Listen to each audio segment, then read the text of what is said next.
So I wanted to sort of top off this PCA idea with the more modern dimensionality reduction algorithms. Um, and the two ones that biologists love are TSNE and UMAP. Now, I'm not going to run these in R for a collection of reasons, but first, they take a long time to run, right? PCA basically went instantly. These are very computationally expensive algorithms, and with large data set, they can take minutes and minutes and minutes, even an hour to run. All right, and the more annoying thing is that you often need to run them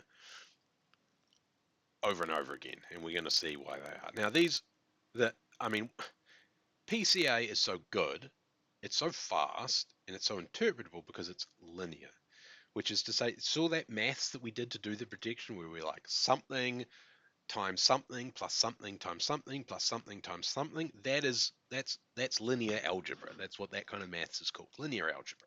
We're taking linear combinations of underlying variables, right? And it's the same maths that runs all of the linear models that we do our statistics with.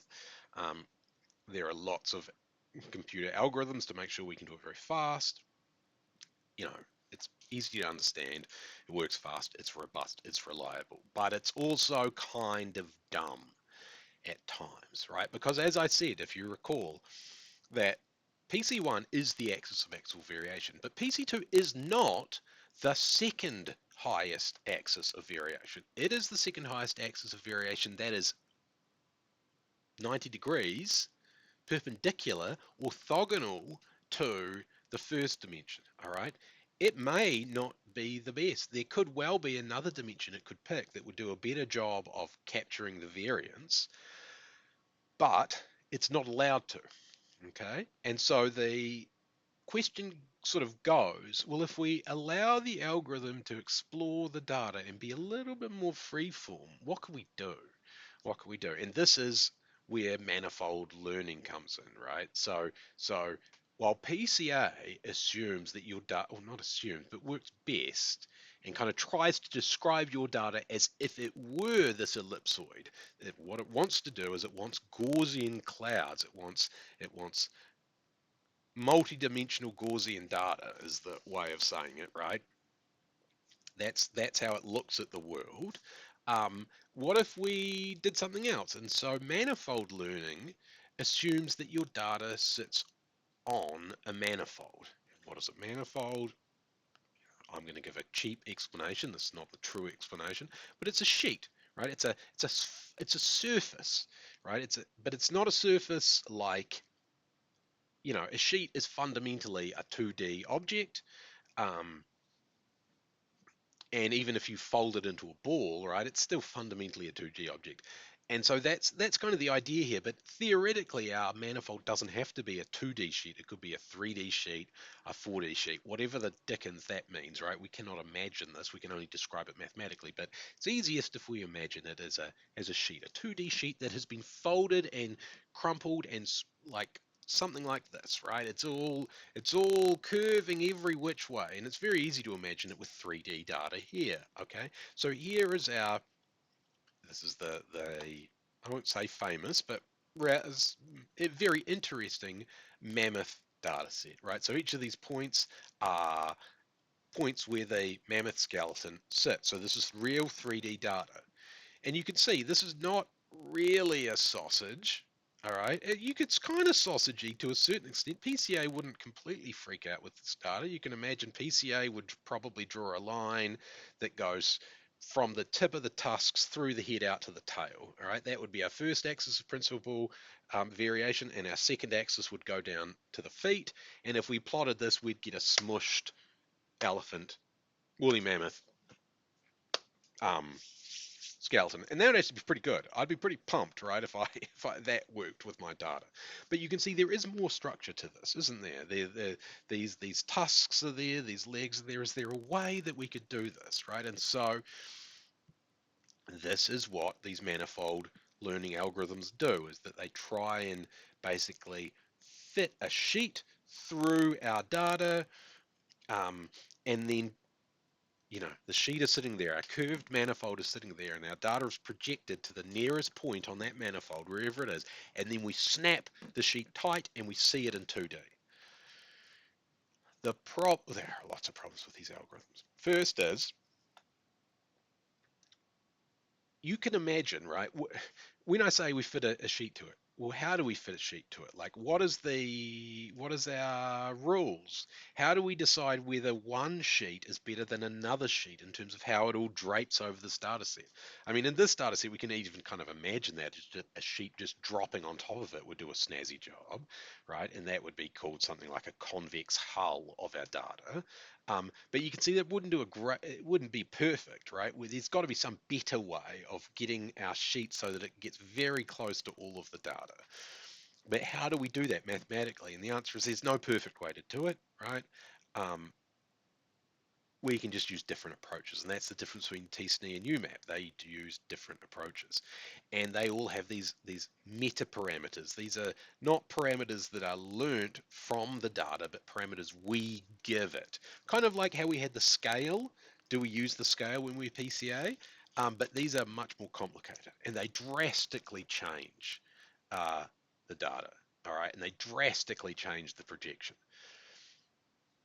And so we are looking right now at a original 3D data set of our skeleton and a 2D UMAP projection. And right now you would be saying, I'm not really particularly impressed. I mean, yes, it has done not like the worst job in the world. You can see the tusks are all over here, and I don't know, we've got legs over here, and do we have, oh no, they're more the front legs. So we've got lower legs here, we've got the front legs here. It looks like we've got some ribs. No, that's the skull. Anyway, you see the idea. It's not a great projection. I mean, it's not terrible, but it's not great. And again, right, this data has been colored, but if you'd been given, 19-dimensional data of some genome, right, and you got this, you would be like, I cannot make heads nor tails of this. I do not know. This could be a Gaussian cloud. This could be structured. But if we start to change some of these parameters, some very interesting things will happen. So basically, what all of these algorithms, maybe not all, but most of them do, is they basically say, what I want to try and do is put it so that if two data points are close together in our original space, in our original data set, when I project them onto 2D, they need to end up close together. That's the fundamental rule that they're really applying. They're not really, in our normal ideas of fitting something, they're not really fitting the sheet. It just turns out that the maths is equivalent, right? What they're really doing is saying, how can I put this data from high dimensional space down to 2D such that data points that are close together end up close together? And the question is, how do we define what close together is, and how many data points do we do this with? So as we start to say, look, don't just look at each data point and compare it to 3 nearest neighbors. Start to compare it to a lot of neighbors. You can see now we're 5, now we're 10, now we're 15, now we're 20, now we're 50, now we're 100. Now we start to get some pretty interesting shapes starting to come out. You can actually see the fingers are now visible. These are the tusks, and you can see they're kind of tusky. We've got the feet, the two front feet are actually on opposite ends um, of our data. Do we have a tail here? We do. This is the tail, right? So we're starting to get some kind of sensible stuff looking here, right? We've got our feet, and they're actually kind of close to the tusks. So this gives us some idea that, here's the front of our data, and here's the back of our data. And now this min distance is basically saying,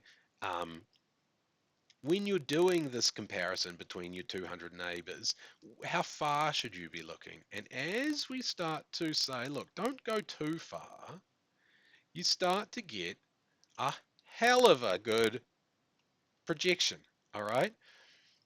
You can see the skeleton. All right, you can see the 2 feet. Yes, the rear feet are crossed over. You still got these front feet. Now, something a bit weird's happening over here. Why is this kind of disconnected, right? And we could play around a little bit. That's probably a little bit too much. We kind of find something that looks like this.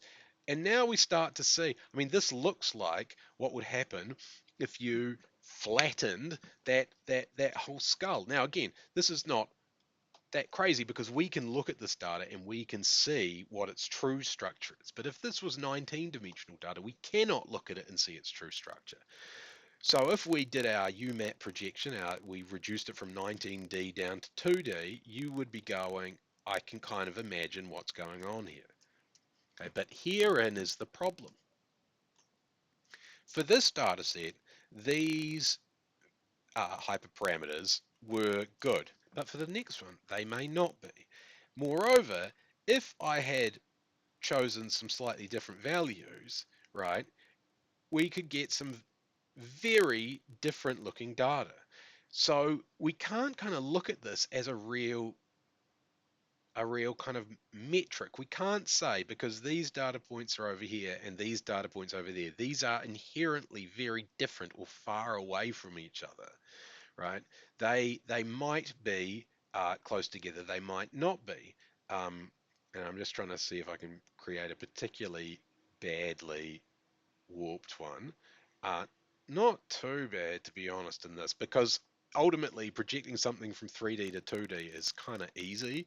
It's not a big ask.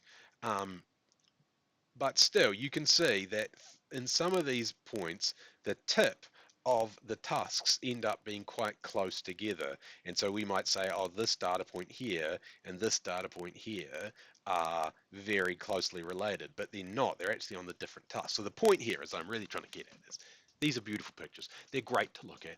They are fun to talk about, but you cannot look at these projections and kind of use them to do anything but look at the data unless you know the true labels, right? If you know the true labels, then you can say, oh, look, these are, we might, I mean, even saying this, you might say, let's imagine this is from an RNA-seq data set and this is all, 100 different genes being expressed. And you might say, oh, look, let's say these are lymphatic germ, this is a lymphatic cancer and this is a blood cancer. All right. So, you might say this says that the genetic alterations in them are related, but that would be kind of dangerous because you can see that from this head, these head points to the tip of these tusks, that's nearly half of the distance of the original data set, right? So these head ones are no closer to the tusk ones than the head ones are to the front feet. But yet the projection is such that the front feet and the head are almost at other sides of the projection. Um, so we've got a false impression, right? We've got a false impression of distance, and that's part of how these algorithms work. They cannot, it is impossible for them to keep all of the distances representative. They must warp the distances, or you cannot project a higher dimension onto a lower dimension. There is no way around it. So take these projections with care when you see them in a figure. If you produce them yourself, first sit down, because you're going to be there all day, and you're going to have to fiddle with these parameters, right? Because if you ran it the first time and you got this, you say, oh, there's no structure to our data, it's garbage, right? But then you tweak the parameters and you get this, or you get this, now we're starting to be a pretty convincing figure, right? So here's your Nature Neuroscience paper, and here's your Journal of Nobody Cares data. It's the same data, just with slightly different parameters. So use it with care, interpret it with care. When you're making these, you've got to try all sorts of different parameters. It's going to take ages. And just remember that these are fundamentally pretty pictures. You cannot use them to talk about the distance between points in the original data set, but they are fun to look at and they can be useful at times.